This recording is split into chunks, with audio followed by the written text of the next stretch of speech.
All right, so one of the things I brought up when I was first introducing you to Stephen Sondheim is that part of the reason this guy is considered to be the most influential songwriter and composer in Broadway history is because he was constantly changing his style up. He took great pride in the fact that no two of his shows are exactly alike.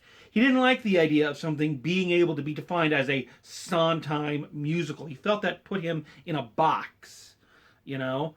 He wanted to expand out, to take on different subject matter, to try different ways of telling stories, to tweak the musical style each time. And that's become probably his most defining trait, is that it's really hard to find a defining trait in his work. And what I would like to do today, we're doing things a little differently. I'm going to try to illustrate that point by familiarizing you with four of his most well-known and influential works. Okay, so we talked a little bit about A Funny Thing Happened on the way to the Forum way back again when we were first being introduced to Sondheim. I mentioned it's the very first musical that he wrote both music and lyrics for. So that's a big thing. This is his first opus. You know, he wanted to write both. He didn't like being confined to kind of just the score. He wanted to have more creative control over the feel and the dialogue of the songs. And this is the first time he ever got that to happen. So this show, directed by George Abbott, produced by Hal Prince, and a little bit of input by Jerome Robbins. This play is inspired by the Roman farces, particularly those written by Plautus. And it tells the story of a slave named Pseudolus and his attempts to win his freedom by hooking up the young man he works for, or he's a slave to, with this girl living next door. So along with having traits from Roman comedies, it throws in a lot of vaudeville type humor. In fact, the name of it, you know, A Funny Thing Happened on the Way to the Forum, is a takeoff of how a lot of old vaudeville comedians would begin their routines by saying, you know, a funny thing happened on the way to the theater tonight.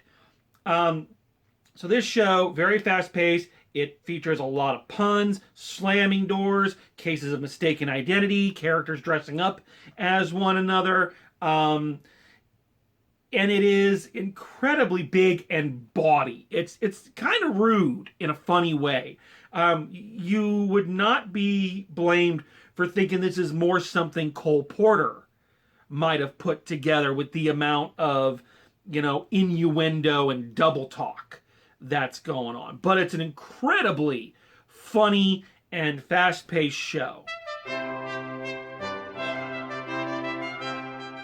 So A Little Night Music is actually almost the exact opposite of A Funny Thing Happened on the Way to the Forum, whereas Forum was very big, very loud, again, very bawdy. Little Night Music is much more contained. It's much more controlled. Again, I don't think I need to say that, you know, music and lyrics by Sondheim. This one is inspired by a film by a filmmaker named Ingmar Bergman. And in fact, the title, A Little Night Music, is an exact translation of the German composer Mozart's Serenade number 13 for strings in G major. I am not going to attempt to say the German name because I am just going to butcher it. So this one tells a story of, again, multiple couples trying to find love, younger people trying to fall in love, an older couple who's kind of missed their window, trying to reconcile that. And this musical is much more melancholy than a lot of his other works. He has a real thing for melancholy, but this one definitely, it's beautiful. The music is gorgeous. The costuming is always very classy. The setting is always beautiful, but there's this beauty, but there's this underlying sadness kind of running through the entire enterprise. Musically, with this one, why this one is kind of famous is that he wrote the entire score in what they call 3/4 time. Now, I can give you a technical definition and a little bit more loose interpretation. So, the technical definition, I'm going to read this of 3/4 time. The meter of a musical composition having a time segment of 3/4 and 3/4 notes or their equivalent in each measure. I have no idea what that means. Long story short, it's like a waltz. Da da da da da da da da da da da da da da da. So almost every song is some variation on a waltz. Mr. Powell, our music teacher, described it as think of it as slow, quick, quick, slow, quick, quick. Okay, and he wrote the entire score that way. This musical is also well known for the song Send in the Clowns, which is kind of its signature song. And that song broke big. Like every recording star in the world has done some rendition of Send in the Clowns.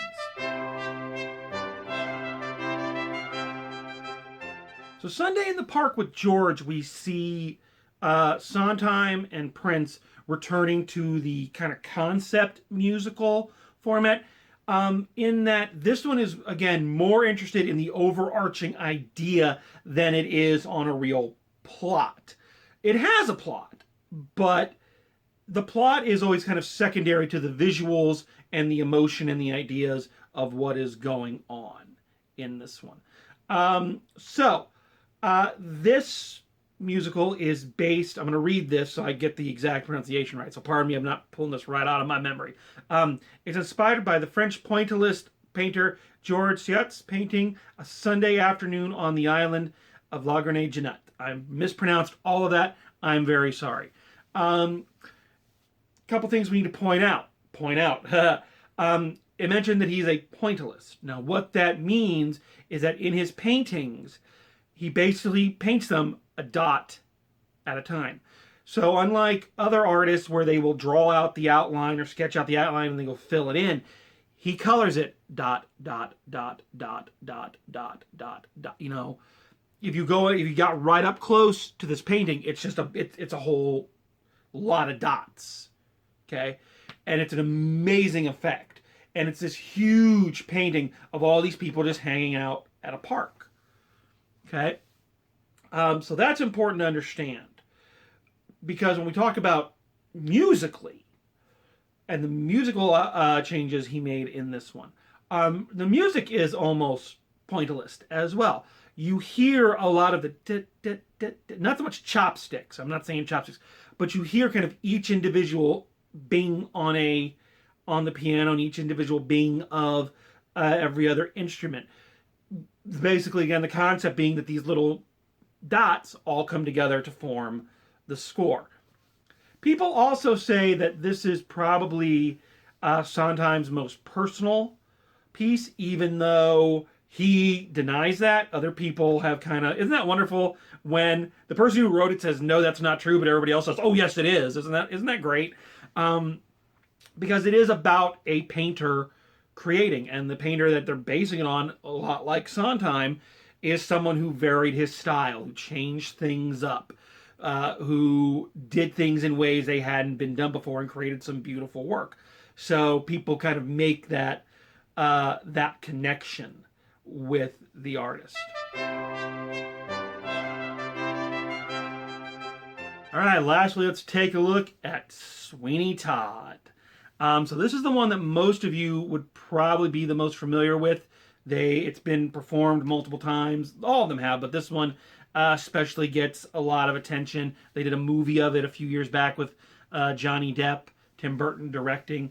So once again, Hal Prince directing. So this time they're going down a much different path. So we've had bawdy comedy, we've had a melancholy love story, we've had artistic expression. Now we get into horror. This musical is credited as being the first horror musical. The musical that would set the stage for things like Phantom of the Opera, Jekyll and Hyde, and the like.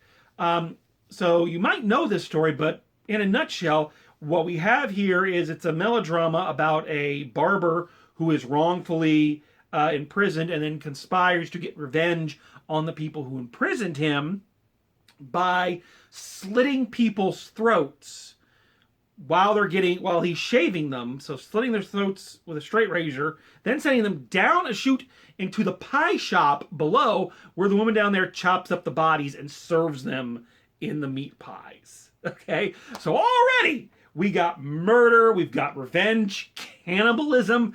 These are not things that people go, hey, singing.